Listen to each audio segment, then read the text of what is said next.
ហើយកំពុងតែអង្គុយគិតក្រោះមួយដាក់មកទៅអានឹងមិនគួរបើសិនជាបាញ់យើងឆេះយើងគួរឲ្យលើកទឹកចិត្តបងប្អូនប្រមាណ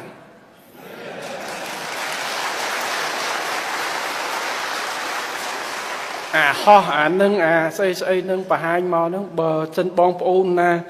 ដាក់ឆេះតើលើកទឹកចិត្តគាត់ប្រមាណយើងគិតអានឹងទៅវិញកំពុងតែពិចារណាមិនមែនជាការប្រមាថប៉ុន្តែបើអ្នកបញ្ចេញបែបនេះហើយគម្រាមរបស់យើងសិតតែអីតបគេមកបាញ់តបខ្មែរធ្វើជីធ្វើអីអ្នកឯងថាចុះរឿងតាម Facebook ខ្ញុំមិនទេប៉ុន្តែសុំគប់ប្រមាថឲ្យសោះកម្ពុជាមិនមែនចង់ធ្វើសង្គ្រាមទេយើងឆ្អែតហើយ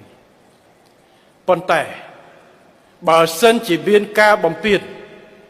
ប្រើប្រាស់កងកម្លាំងប្រដាប់អាវុធយើងមានសមត្ថភាពគ្រប់គ្រាន់ហើយជាពិសេសឆន្ទៈដាច់ខាតរបស់កងកម្លាំងប្រដាប់អាវុធរបស់យើងនៅក្នុងការការពារទឹកដីទោះបីជាឧបករណ៍យើងមិនទំនើបខ្លាំងប៉ុន្តែទឹកចិត្តនិងឧបករណ៍បំពាក់គឺគ្រប់គ្រាន់ដើម្បីបំផ្លាញផែនការនិងបំផ្លាញកម្លាំងដែលចូលទន្ទ្រានទឹកដីរបស់យើងបាទនេះគឺជាការបាច់